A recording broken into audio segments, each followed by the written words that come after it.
Guys, ನಾನಿವತ್ತು ದಿಢೀರಂತ ಕೊಬ್ಬರಿ ರೈಸ್ ಹೆಂಗೆ ಮಾಡೋದಂತ ತೋರಿಸ್ತಾ ಇದ್ದೀನಿ. ಮೊದಲ 2 ಗ್ಲಾಸ್ ಅಷ್ಟು ಅಕ್ಕಿ ತೊಳೆದು ಇಟ್ಕೊಂಡಿದ್ದೀನಿ ನಾನು. ಇದಕ್ಕೆ 4 ಗ್ಲಾಸ್ ನೀರು ಹಾಕೋಬೇಕು. ಅನ್ನ ಮೆತ್ತಗಾಗಬೇಕು ಕೊಬ್ಬರಿ ರೈಸ್ ಮಾಡೋಕ್ಕೆ.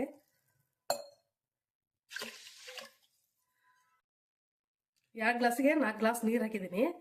ಇನ್ನೊಂದು ಗ್ಲಾಸ್ ಎಕ್ಸ್ಟ್ರಾ ಹಾಕ್ತಾ ಇದ್ದೀನಿ ನಾನು, ಯಾಕಂದ್ರೆ ರೈಸು ಮೆತ್ತಗಾಗಬೇಕು ಅನ್ನ, ಅದಕ್ಕೋಸ್ಕರ. 5 ಗ್ಲಾಸ್ ನೀರು ಹಾಕಿ ಒಂದು 4-5 ವಿಸಿಲ್ ಹೊಡ್ಸ್ಕೋಬೇಕಾರೆ ಅನ್ನನ. ರುಚಿಗೆ ತಕ್ಕಷ್ಟು ಉಪ್ಪು ಹಾಕ್ತಾ ಇದ್ದೀನಿ. ಅನ್ನ ಕುದಿ ಬಂದ್ಮೇಲೆ ಲಿಡ್ ಕ್ಲೋಸ್ ಮಾಡ್ಕೊಳೋಣ, ಕುಕ್ಕರ್ ಮುಚ್ಚಿಬಿಡೋಣ. ಆಮೇಲೆ ಈ ಕಡೆ ನಾವು ಒಂದು ಮಸಾಲೆ ರೆಡಿ ಮಾಡ್ಕೊಳೋಣ. ಅದಕ್ಕೆ ಒಂದು ಬಟ್ಲಷ್ಟು ಕಾಯಿ ತುರಿ ತಗೊಂಡಿದ್ದೀನಿ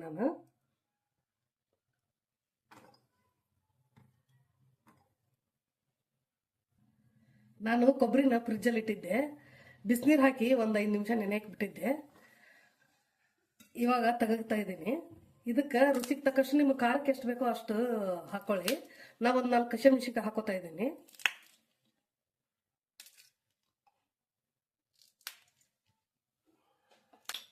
ಒಂದು ಟೇಬಲ್ ಸ್ಪೂನ್ ಅಷ್ಟು ಜೀರಿಗೆ ಹಾಕೋತಾ ಇದ್ದೀನಿ.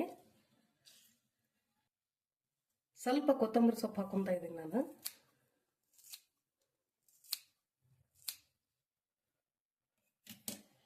ಇವಾಗ ಮಿಕ್ಸಿ ಮಾಡ್ಕೊಳ್ಳೋಣ.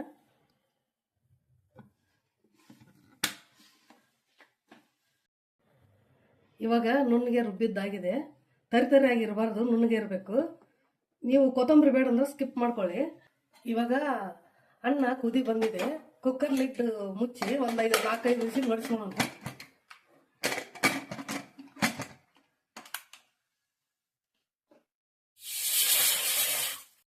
ಇವಾಗ 5-6 ವಿಸಿಲ್ ಆಗಿದೆ. ಗ್ಯಾಸ್ ಆಫ್ ಮಾಡಿ ಕುಕ್ಕರ್ ತಣ್ಣಗಾಗ ಬಿಡಬೇಕು. ಇವಾಗ ಈ ರೈಸ್ಗೆ ಒಂದು ಒಗ್ಗರಣೆ ಮಾಡ್ಕೊಳ್ಳೋಣ.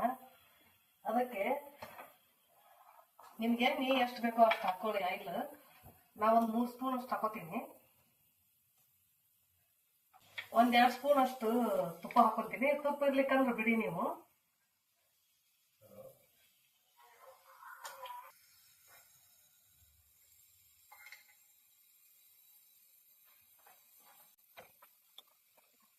ಇವಾಗ ಎಣ್ಣೆ ಕಾಯ್ದಿದೆ. ಜೀರಿಗೆ ಹಾಕೊಳ್ಳೋಣ, ಒಂದು 1/2 ಸ್ಪೂನ್ ಅಷ್ಟು. ಒಂದು 4-5 ಗೋಡಂಬಿ ಚೂರು ಹಾಕ್ತಾ ಇದ್ದೀನಿ ನಾನು.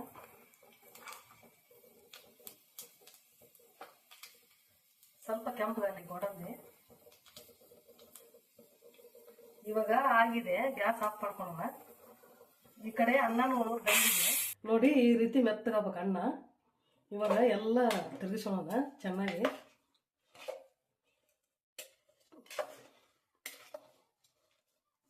ಇವಾಗ ರುಬ್ಬಿದ ಚಟ್ನಿ ಹಾಕೊಳ್ಳೋಣ. ಮೇನ್ ಇದೆ, ನೀವು ಒಗ್ಗರಣೆ ಬೇಡ ಅಂದ್ರೆ ಇಷ್ಟ ಹಾಕೊಂಡು ಊಟ ಮಾಡ್ಬೋದು. ಇದನ್ನು ಹಾಕಿ ಬೇಯಿಸಿದ್ರೆ ಚೆನ್ನಾಗಿ ಕೊಬ್ಬರಿಯಲ್ಲಿರುವ ಅಂಶ ಎಲ್ಲ ಬರುತ್ತೆ.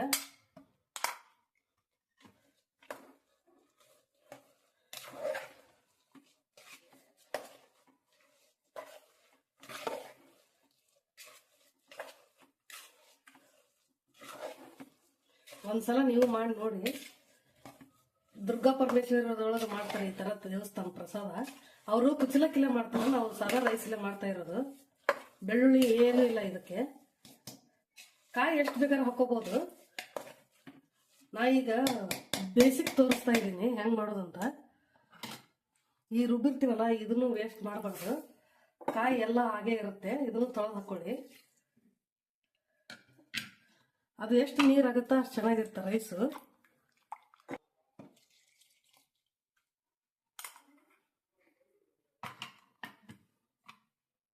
ಇವಾಗ ಮತ್ತೆ ಗ್ಯಾಸ್ ಆನ್ ಮಾಡ್ಕೊಳ್ಳಿ. ಕೊಬ್ಬರಿ ಹಾಕಿರ್ತೀವಲ್ಲ, ಹಸಿ ವಾಸನೆ ಹೋಗ್ಬೇಕದು.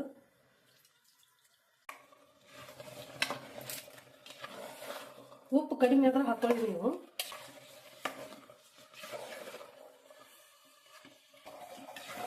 ಕೊಬ್ಬರಿ ಹಾಕಿರ್ತೀವಲ್ಲ, ತಳ ಸಿಗುತ್ತೆ, ತಿರುಗಿಸ್ತಾನೆ ಇರಬೇಕು ಸ್ವಲ್ಪ ಹೊತ್ತು. ನೋಡಿ ಇಷ್ಟು ಮೆತ್ತಗೆ ಬಂದಿದೆ ರೈಸು.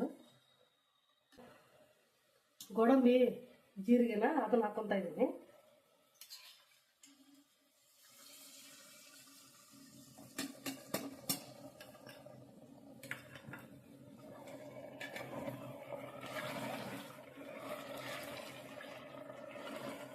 ಈ ರೈಸ್ ಮಾಡಿದ್ರೆ ಸಾರು ಮಾಡುವಂತ ಅವಶ್ಯಕತೆನೇ ಇರೋದಿಲ್ಲ. ಬ್ಯಾಚುಲರ್ಸು ಮಾಡ್ಕೋಬಹುದು.